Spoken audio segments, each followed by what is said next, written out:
L'Algérie, face aux États-Unis et aux pièges complexes de l'OTAN en Méditerranée, impose désormais une réalité brutale que Washington et Paris tentent désespérément de camoufler.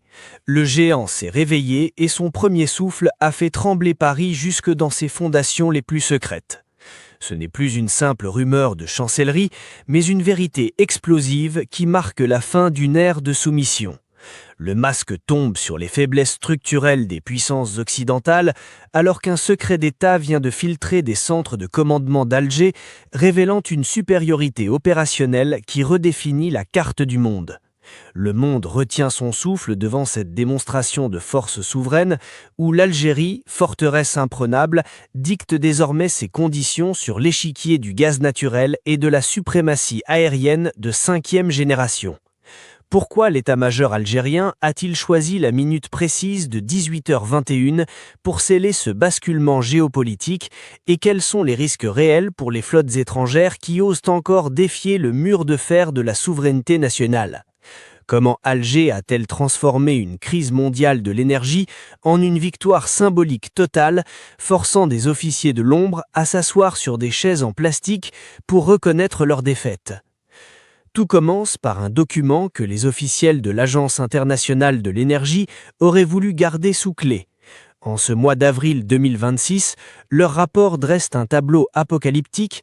Le marché mondial du gaz naturel liquéfié s'apprête à subir un choc d'approvisionnement sans précédent avec un déficit estimé à 120 milliards de mètres cubes d'ici 2030. La cause, une reconfiguration profonde de la géopolitique mondiale. La fermeture du détroit d'Ormuz, survenue en mars dernier, a brutalement interrompu la progression des flux énergétiques, amputant l'offre mondiale de 10 milliards de mètres cubes par mois. Alors que le Qatar et les Émirats arabes unis voient leur production s'effondrer de 20 milliards de mètres cubes en seulement 2 mois, l'Algérie, elle, se tient en embuscade. Les chiffres sont sans appel et témoignent d'une précision logistique chirurgicale. En mars 2026, les expéditions algériennes de GNL ont progressé de 41% en un mois pour atteindre le million de tonnes, marquant une hausse vertigineuse de 112% depuis le début de l'année. Nabil M, avril 2026. La France, autrefois arrogante, est devenue le premier client de l'Algérie avec 347 000 tonnes importées en un seul mois, suivi de près par la Turquie avec 337 000 tonnes. Nabil M, avril 2026. Même le Royaume-Uni a dû se plier à cette nouvelle donne, augmentant ses importations de GNL algérien de 130% pour atteindre 140 000 tonnes au premier trimestre 2026. Nabil M, avril 2026. Mais derrière ces chiffres se cache une réalité technique que l'Algérie maîtrise avec une hyper-précision qui effraie les stratèges de l'OTAN. La puissance d'Alger repose sur des infrastructures que les pays européens ne peuvent plus égaler. Le complexe GL3Z de Betiwa, situé à environ 40 km à l'est d'Oran, coordonnées GPS 35,81,N 0,28,E, est une merveille de technologie industrielle s'étendant sur 72 hectares. Ce site, capable de produire 10,6 millions de mètres cubes de GNL par an grâce à son mégatrain, traite le gaz à des températures cryogéniques de moins 162 degrés Celsius. Pendant que la France se débat avec son terminal de Fos-Tonquin, une relique mise en service en 1972 et dont la capacité de stockage ne dépasse pas les 80 000 mètres cubes, l'Algérie déploie des réservoirs de 150 000 mètres cubes à la pointe de la modernité. L'autorité algérienne a été prouvée lors de l'incident du 11 juin 2021 à Skikda, là où l'Occident prévoyait des mois d'arrêt. Les ingénieurs nationaux, mobilisés H24 en 2 équipes, ont remis en service la turbine de gaz géante en seulement 45 jours. Mais le véritable basculement, celui qui a fait taire les radars étrangers, s'est produit à 18h21 précise. À cet instant, qui correspond à l'heure du Maghreb à Alger, le ciel est devenu une zone interdite.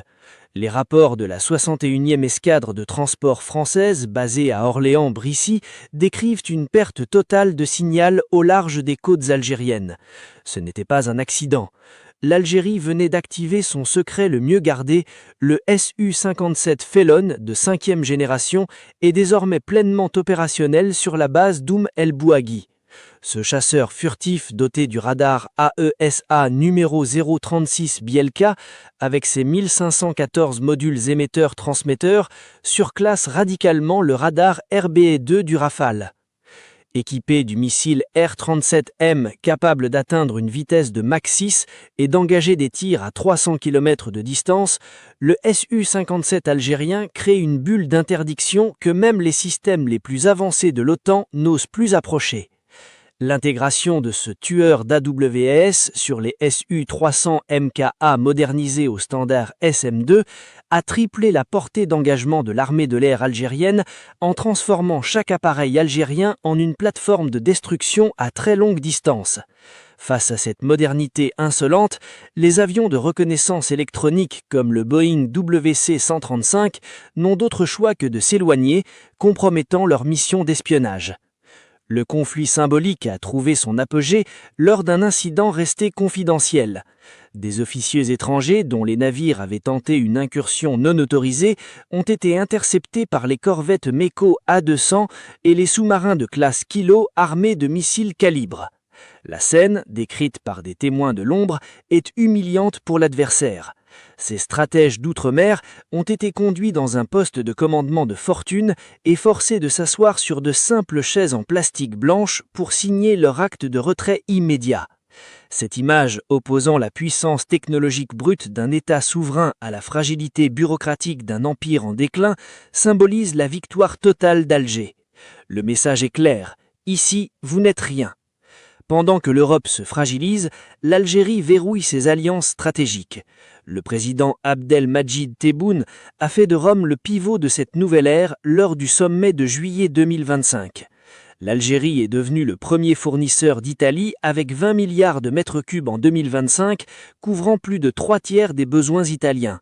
Le plan Enrico Mattei, salué par Alger comme une vision de respect mutuel, prévoit la transformation de l'Italie en un hub énergétique pour le gaz algérien, isolant définitivement les capitales hostiles. En mars 2026, la coopération a été étendue au gaz de schiste et à l'exploration offshore, garantissant une domination durable sur le bassin méditerranéen. Sur mer, la flotte de souveraineté de Hyproc Shipping Company impose sa loi. Des géants comme le Tessala et l'Ougarta, des méthaniers de 171 800 m3 chacun, sillonnent les océans, transportant non seulement du gaz, mais l'indépendance d'une nation entière. Avec une puissance de propulsion de 27 780 kW, ces navires sont les ambassadeurs d'une Algérie qui ne demande plus la permission. À côté, le terminal français de Fos-Tonquin, avec sa capacité dérisoire de 80 000 m3, fait figure de relique d'un passé révolu. Les complots étrangers et les tentatives de déstabilisation se brisent les uns après les autres sur le mur de fer algérien. Le déploiement des systèmes de défense S-400 et l'arrivée imminente de nouveaux lots de Su-57E d'ici 2027 assurent une protection totale contre toute agression. L'Algérie traite désormais d'égal à égal avec les plus grands en signant des protocoles d'entente avec la Chine pour des complexes pétrochimiques de vapocracking à Skikda, renforçant sa chaîne de valeur industrielle. La souveraineté n'est plus un discours, c'est une réalité de 10 millions de tonnes de GNL et de missiles Mach 6. L'Algérie, forteresse imprenable, a repris son destin en main.